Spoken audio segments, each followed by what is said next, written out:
जब आप वेकेशन पे जाते हो तो क्या आप एक चेकलिस्ट बनाते हो ताकि कुछ भी इंपॉर्टेंट भूल ना जाओ? इससे ये इंश्योर होता है कि आप वेकेशन की एक्साइटमेंट में कुछ भूल ना जाएं और ताकि आप अपनी सारी अरेंजमेंट्स अच्छे से कर पाएं, राइट? स्पीकिंग ऑफ चेकलिस्ट, क्या आपने कभी हेल्थ इंश्योरेंस लेने से पहले ऐसी कोई चेकलिस्ट बनाई है? आप में से बहुत लोग सोच रहे होंगे कि इसकी क्या जरूरत है ना?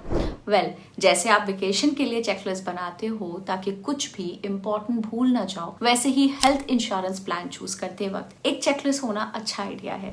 यहाँ पे हेल्थ इंश्योरेंस एक ऐसा इंश्योरेंस है जो हमें इलनेस, इंजरी और एक्सीडेंट जैसे होने वाले मेडिकल एक्सपेंसेस को कवर करता है और ये expenses hospitalization on cost of medicine और डॉक्टर कंसल्टेशन फीस से रिलेटेड हो सकते हैं। हेल्थ इंश्योरेंस प्लान सिलेक्ट करते समय आपके पास बहुत से ऑप्शंस होते हैं, इसलिए एक हेल्थ इंश्योरेंस चेकलिस्ट होना आपको इन्फॉर्म डिसीजन लेने में हेल्प करेगा और इंश्योर करेगा कि आपके पास जरूरी कवरेज है।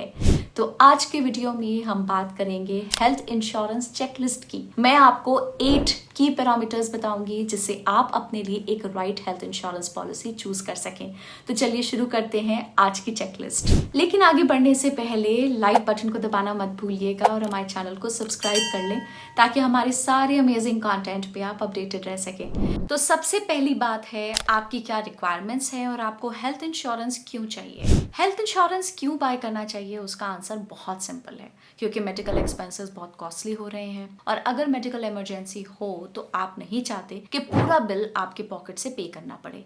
लेकिन हेल्थ कवरेज का essential requirement person to person vary कर सकता है, इसलिए अलग अलग हेल्थ इंश्योरेंस प्लान्स के फीचर्स देखने से पहले जरूरी है कि आप ये समझें कि आपको हेल्थ कवरेज की क्यों जरूरत है और आपके की रिक्वायरमेंट्स क्या हैं। जैसे कि बहुत से फाइनेंशियल एक्सपर्ट्स एडवाइस करते हैं कि आपका हेल्थ कवर कम से कम आपकी एनुअल इनकम का 50% होना चाहिए। उसके अलावा ये कवर इतना होना चाहिए कि वो आपके चुने हुए हॉस्पिटल में कोरोनरी आर्टरी बाईपास ग्राफ्ट के एक्सपेंस को कवर कर सके और तो और वो कम से कम 5 लाख रुपए तक का हेल्थ कवर लेने की सलाह देते हैं। आप अपने परिवार के सदस्यों को भी इंक्लूड करने के लिए फैमिली फ्लोटर हेल्थ इंश्योरेंस ले सकते हैं सेम सम अश्योर्ड पे।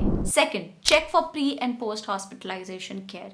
पहले जानते हैं कि pre and post hospitalization care होती क्या है। सबसे पहले बात करते हैं प्री हॉस्पिटलाइजेशन एक्सपेंसेस की। हॉस्पिटल में एडमिट होने से पहले जो मेडिकल खर्चे आते हैं उन्हें प्री हॉस्पिटलाइजेशन एक्सपेंसेस कहते हैं। ज्यादातर लोग जब बीमार पड़ते हैं तो अपने फैमिली डॉक्टर से सलाह लेते हैं।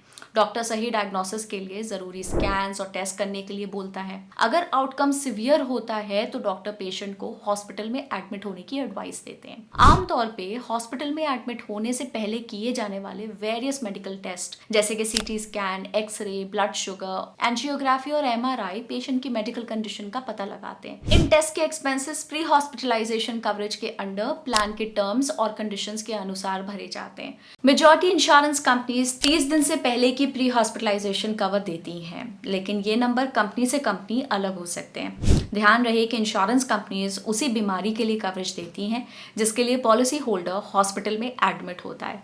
ये तो हुए प्री हॉस्पिटलाइजेशन एक्सपेंसेस। अब नेक्स्ट बात करते हैं पोस्ट हॉस्पिटलाइजेशन एक्सपेंसेस की।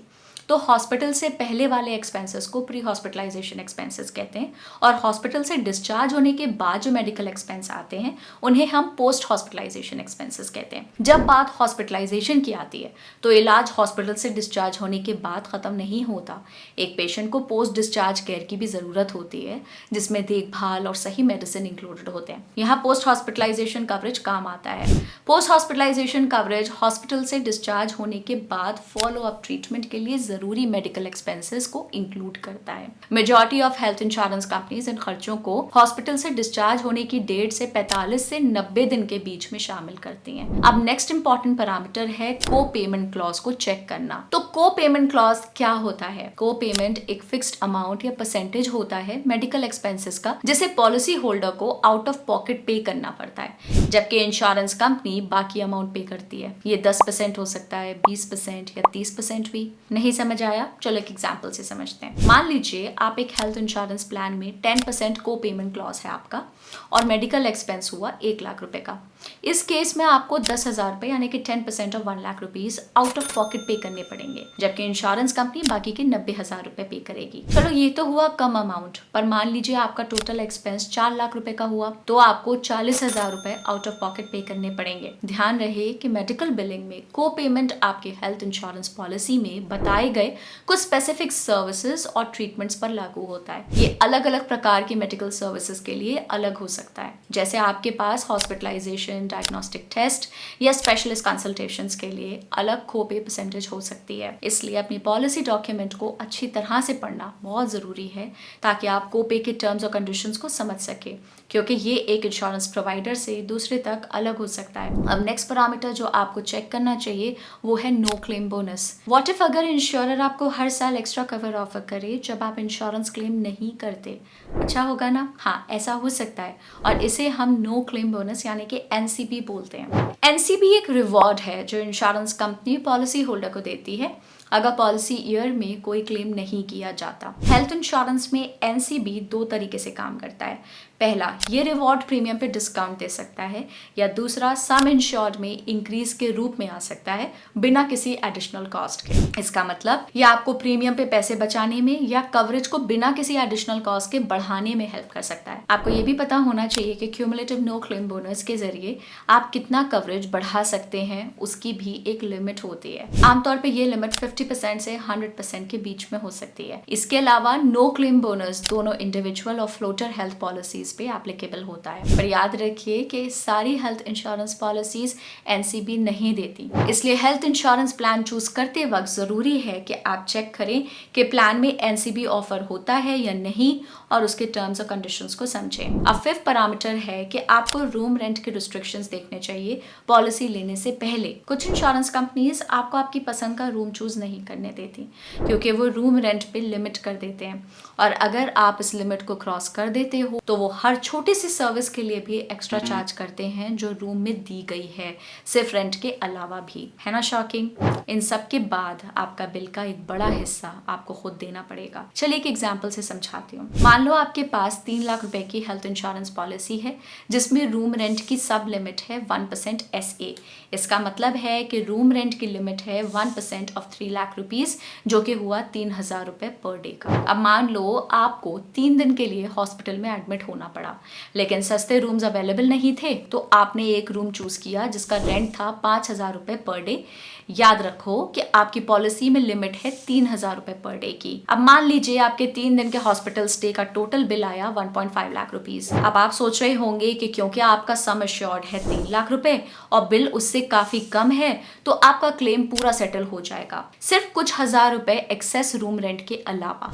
लेकिन आप याद रखें कि ये गलत है। याद करिए, आपने एक रूम लिया था जिसका रेंट था 5,000 रुपए पर डे, जबकि आपकी इंश्योरेंस पॉलिसी की सब लिमिट थी 3,000 रुपीज पर डे। ये रूम रेंट सब लिमिट यहाँ पे सब खराब कर देती है। ये सिर्फ रूम रेंट क्लेम पे ही नहीं बल्कि ओवरऑल बिल पे भी असर डालता है। ये है, आपका क्लेम सिर्फ उस प्रोपोर्शन में सेटल होगा जितना आपकी रूम लिमिट है, मतलब कि 1.5 lakh rupees multiplied by 3,000 divided by 5,000 यानी कि 90,000 रुपीज सेटल होगा आपके हेल्थ इंश्योरेंस प्रोवाइडर से, और बाकी के 60,000 रुपए आपको खुद देना पड़ेंगे।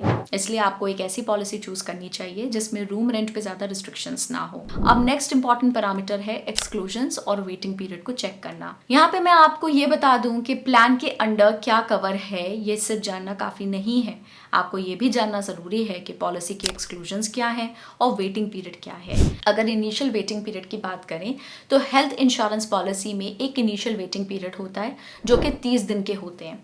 इसका मतलब है कि जब भी आपने एक पॉलिसी ली है तो आपको क्लेम करने के लिए 1 महीने का इंतजार करना पड़ेगा। इसका मतलब 30 डे वेटिंग पीरियड में कोई भी इलनेस से रिलेटेड एक्सपेंसेस पॉलिसी के कमेंस होने के 30 दिन तक कवर नहीं किए जाएंगे। लेकिन अगर एक्सीडेंट की वजह से कोई क्लेम होता है तो उससे कवर किया जाएगा। इसके अलावा पॉलिसी में कुछ स्पेसिफाइड डिजीजेस मेंशन होती हैं, उसे 2 साल के बाद ही कवर किया जाता है। इसका मतलब उससे रिलेटेड कोई भी एक्सपेंसेस जैसे कि सर्जरी, ट्रीटमेंट एक्सेट्रा 2 साल तक कवर नहीं होंगे।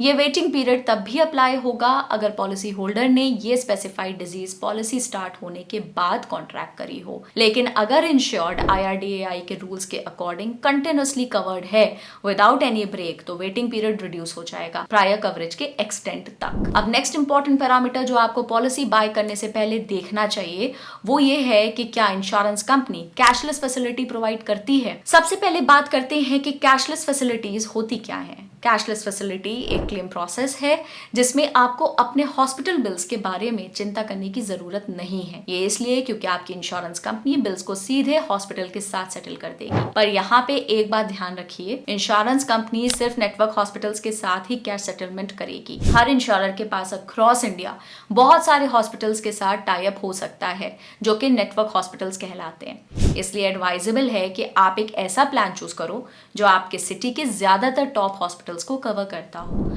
और अगर हम लास्ट पैरामीटर की बात करें तो हमें चेक करना चाहिए कि हेल्थ इंश्योरेंस पॉलिसी हमें कोई और बेनिफिट्स भी दे रही है क्या। आप सोच रहे होंगे कि क्या बेनिफिट्स कौन से हैं, ये है ना।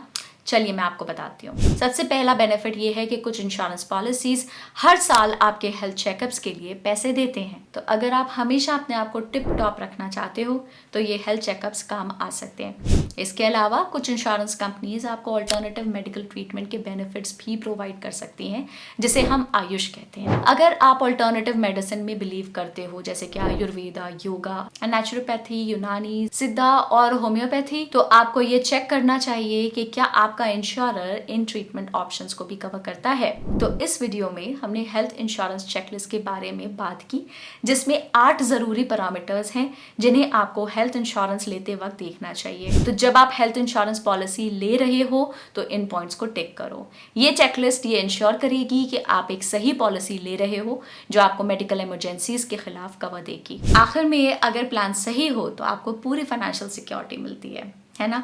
इसके साथ आज के वीडियो को यहीं पे एंड करते हैं और अगर आपको ये वीडियो हेल्पफुल लगा हो तो इसको लाइक करना ना भूलें, अपने फ्रेंड्स के साथ शेयर करें और ऐसे ही अमेजिंग कंटेंट के लिए हमें सब्सक्राइब करें। Thanks for watching, bye bye.